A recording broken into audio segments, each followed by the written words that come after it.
বন্ধুরা, জিম্বাবুয়ে সিরিজের পর এবার শ্রীলঙ্কার সফরে যেতে চলেছে ভারতীয় দল এবং সেখানে টি-20 সিরিজ এবং ওডিআই সিরিজ হতে চলেছে এবং এই দুটি সিরিজে দুটি আলাদা আলাদা অধিনায়ক দেখতে চলেছি আমরা এবং গৌতম গম্ভীরের অ্যাজ এ ভারতীয় দলের কোচ হিসাবে এটাই হতে চলেছে ডেবিউ সিরিজ।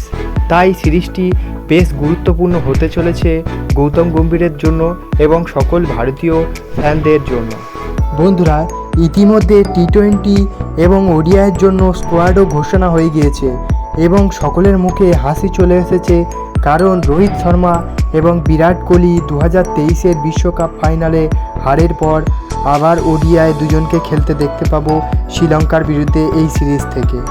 তাই বন্ধুরা, ফটাফট আমরা দেখে নেব এই ভিডিওতে যে শ্রীলঙ্কার বিরুদ্ধে টি-20 এবং ওডিআইয়ের জন্য কী স্কোয়াড ঘোষণা হলো এবং কোন কোন প্লেয়াররা চান্স পেয়ে গেল শ্রীলঙ্কার বিরুদ্ধে খেলার জন্য। তাই তোমরা ভিডিওটি শেষ পর্যন্ত দেখো এবং তোমরা যদি আমার চ্যানেলে নতুন হয়ে থাকো এবং ভবিষ্যতে ক্রিকেট তথা ইন্ডিয়ান ক্রিকেটের সমস্ত নিউজ সবার আগে বাংলায় পেতে চাও, তাহলে চ্যানেলটিকে অবশ্যই করে দাও সাবস্ক্রাইব এবং তোমরা যদি টিম ইন্ডিয়ার একজন ডাইহার্ড ফ্যান হয়ে থাকো তাহলে ভিডিওটিকে অবশ্যই করে দাও একটা লাইক। চলো ভিডিওতে আগে যাওয়া যাক। বন্ধুরা, আগামী 27শে জুলাই থেকে শুরু হতে চলেছে শ্রীলঙ্কার বিরুদ্ধে সিরিজটির প্রথম টি-20 ম্যাচ এবং টি-20-র জন্য ইতিমধ্যেই ভারতীয় স্কোয়াড অ্যানাউন্স হয়ে গিয়েছে এবং টি-20 সিরিজের জন্য ব্যাটসম্যানদের তালিকায় সবার প্রথমে নাম আছে অধিনায়ক হিসাবে সূর্যকুমার যাদব, তারপরে শুভমান গিল, যশস্বী জয়সওয়াল, রিঙ্কু সিং, রিয়ান পরাগ, সঞ্জু স্যামসন এবং ঋষভ পান্ত। এবার অলরাউন্ডারের তালিকায় আছেন হার্দিক পান্ডিয়া, অক্ষর প্যাটেল, শিবম দুবে এবং ওয়াশিংটন সুন্দর এবং বোলারদের তালিকায় আছে রবি বিষ্ণই, অর্শদীপ সিং, মোহাম্মদ সিরাজ এবং খলিল আহমেদ। বন্ধুরা, এটা তো ছিল টি-20 স্কোয়াড। এবার আমরা ফটাফট দেখে নেব যে ওডিআই স্কোয়াডটি কেমন হয়েছে।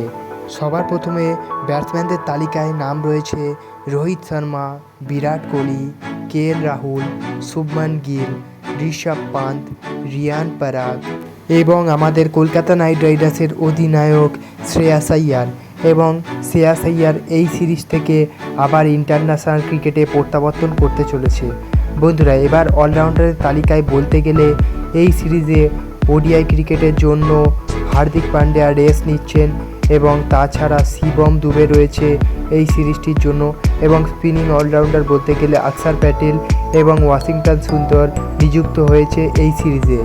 এবার বোলারদের তালিকায় বলতে গেলে সবার প্রথমে নাম আসে মোহাম্মদ সিরাজের, এরপর অর্শদীপ সিং, কুলদীপ যাদব এবং আমাদের কলকাতারই আরও এক ফাস্ট বোলার হর্ষিত রানা পেয়ে গেল এবার ওডিআই সিরিজের জন্য জায়গা এবং আশা করা যাচ্ছে এইবারে শ্রীলঙ্কার বিরুদ্ধে সে ভালো পারফরমেন্স করতে পারবে এবং সুযোগও পাবে ম্যাচটি খেলার জন্য।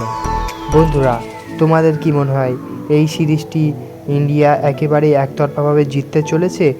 আর বন্ধুরা, এটাও জানাও যে এই সিরিজটির জন্য অন্য কোনো প্লেয়ার কি আরও দলে থাকা উচিত ছিল? বন্ধুরা, তোমাদের মতামত তোমরা কমেন্টে অবশ্যই জানাও এবং দেখা হচ্ছে অন্য কোনো ভিডিওতে। ততক্ষণের জন্য বাই বাই।